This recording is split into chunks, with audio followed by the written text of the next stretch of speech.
Help. You need help. I need help. I need help. I'm not even wearing pants. Seriously. What is with that?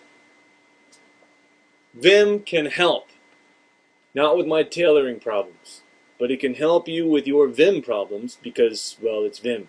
And that's a good thing for it to help you with. So, let's take a look today at how Vim's help system can help you help yourself. Yeah, okay, that was a little lame, but that's the best I got. Alright?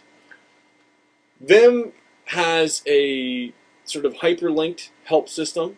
You can jump around through the system. You can sort of jump to a targeted position in the system. You can grep for all kinds of different matches. It is really, really flexible. I've never really wanted for anything when it came to looking for help in Vim. It's always been there. It's a good friend to have. Let's have a look. This is Vim. This is what we've grown used to. This Vim video is far enough along in the little course that we're doing here. I don't know what it is, but it's far enough along that we've covered a lot of stuff where we don't really need to be hand-holding anymore. So let's take a quick look at how to get into help. That's the long way. Let's get rid of that. The short way is :H. Let's get rid of that. Another short way is F1. F1 is possibly going to depend on how you've got Vim configured or your operating system. I personally like :H because on my laptop at work, Escape and F1 are so ridiculously close together, and I can hit one and the other. I actually map F1 to Escape on my ThinkPad at work, so F1 just isn't available to me because I don't want it anyway. :H gets me there. You can see that it opens up a second window. I, a lot of the time, don't really want that, so using what we know about Windows and my own personal way of doing it, I'll close the bottom one. Alright? That is the help. This is the top level help file. Doesn't it look lovely? All of its colors, all of its formatting, it is just fantastic.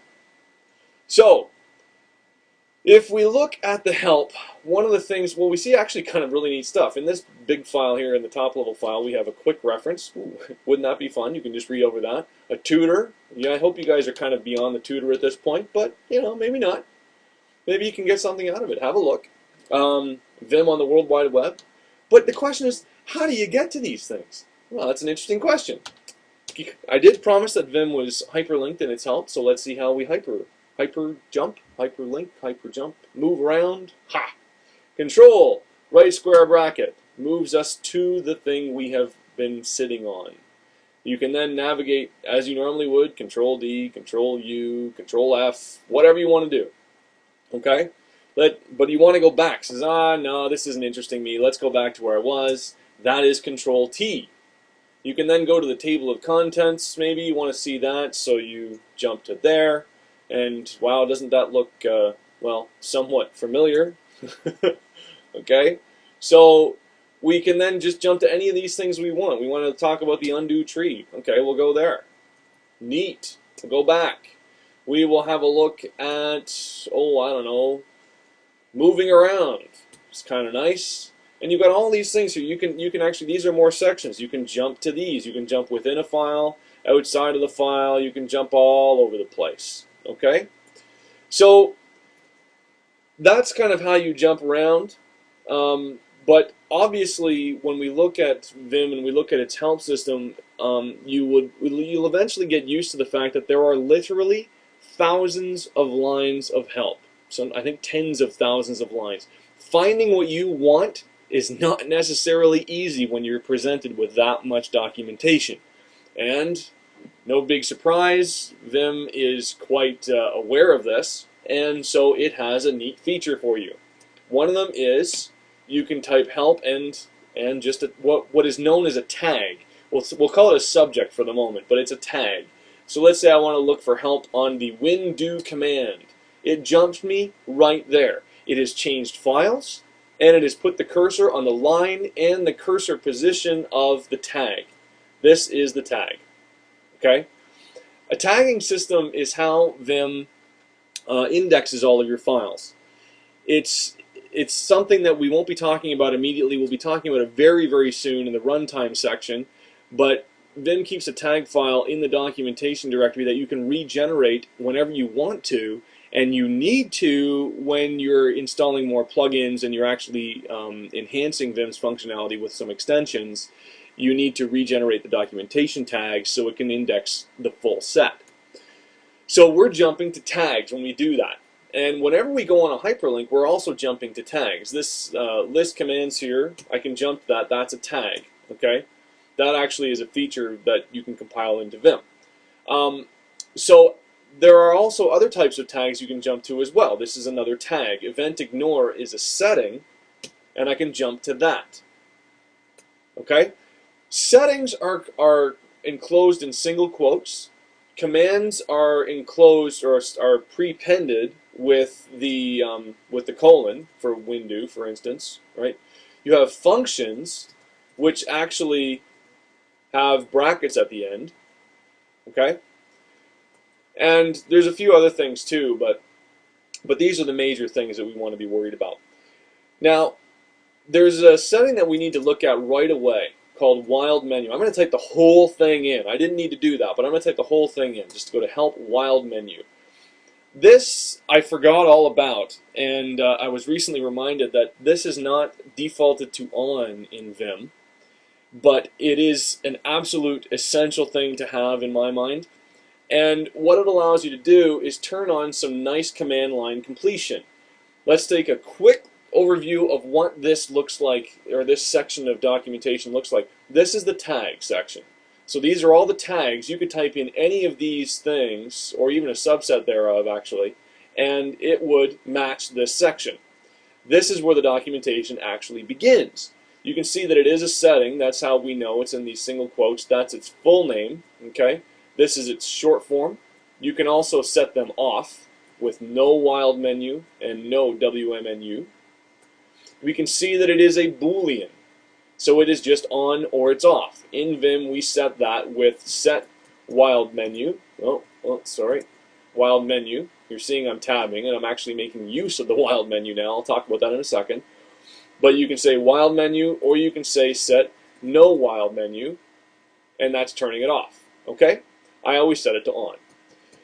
This allows you to have command line completion, and that is done usually by hitting tab. You could do it with a different character if you want to reset wildchar to something else. We move in to just have a little read on wildchar. We go back. Okay, so I set this to on. It allows me to do something even better. It allows some context-sensitive command line completion. For help, I can say win tab, and it will start completing possible help topics for me here. And I can just keep hitting tab. It's brilliant because if you're an idiot like me, you don't actually have to remember everything that you're thinking about or everything you want to know. So I don't have to remember that what I actually wanted was win call, right? And it's like, okay, well I know that it was win something or other, and it was a function. No, it's not win NR. It's win call. Done. That's what I'm looking for. Okay, that is when you have wild menu set to on. Okay. So that's some of how you sort of get the basic help, how you can hyperlink, how you can then go and jump to straight topics, or even guess on a topic and hit tab so you can jump to that. We've talked about how options are enclosed in single quotes, how functions have brackets after them, how commands have colons prepended. I'm going to cover one last thing, which is super cool, and it is about a killer way of really finding stuff, the needle in the haystack, good old grep, help grep. Let's find out more about that command. Help on help grep. This is the help grep documentation, which leads me to a slight segue. You can see here there's this little @XX. Now, I don't speak any other languages other than English, and even sometimes I don't do that very well either. See, that was a terrible sentence, you see? Grammar cops would be beating the crap out of me right now if they were available to beat the crap out of me. I don't know how to search in any other language, in Japanese or Mandarin or even I mean, I don't know if there's even a Mandarin and Cantonese flavor of Chinese for Vim. I can't even tell you that. I spent 5 months in Switzerland. I worked there for 5 months. And for 3 months of that time, I was not saying, I don't know how to speak German. What I was saying was, no, speak German? Yeah, that's how good I am with languages. So I can't help you. I'm sorry. Yeah. Yeah. All right, back to the grep. Help grep allows you to use a standard, basically, Word, so you can just scan all of Vim's help documentation in a very, very simple way. So we're going to do help grep, and you can see by the documentation, actually, that the rep part of it is optional. So I can even do that and say, I can say win. This is going to return a buttload of stuff, like 5,497 matches. So how do you navigate through these things? Well, of course, you just go to the next one. See next, see next, see next, or CN for short, CN, CN. I'm on number 7, number 8, and to get to the 2000th one, well, that won't take much time at all. That'll just be another, 1,990 of CNs, no problem. There's got to be a better way, and there is. CWin brings up the quick fix window. If we do a help on quick fix, that will tell us what this is about. It will also tell us about the CC command, which is very nice. I mean, it allows us to toss this thing. There's LL, which is actually the for the location list window. It's slightly different, but for all intents and purposes here, quick fix windows with CNext and CN are good enough. Don't worry about location lists for the moment. There's all these commands to help us get through here, but for all we really need to know is that we can come to this window below here. We can go to line, say, 2000 and say, oh, that's the one I'm looking for, and it will jump us to where we want to go. We can type close and get rid of that, and we're done. Okay? Everything that we searched for is summarized for us in the quick fix window, and we can just jump around to our heart's content. Okay? That's help. There is so much documentation, it's not even funny. I tried to laugh about it. I told myself 30 or 40 jokes about it. It just wasn't funny. I would have really liked to have laughed, but it's not funny. It's very, very comprehensive and very cool. So have a look. Read up. Just go through. Just type help. Just type help. And when you're bored one day, or you're just jonesing for a Vim knowledge hit, just go through there and wander around the documentation and say, oh my god, I didn't know that. That is so cool. I do it all the time. Enjoy, ladies and gentlemen. That is help. Help Vim help you. That's the lamest way to end anything ever.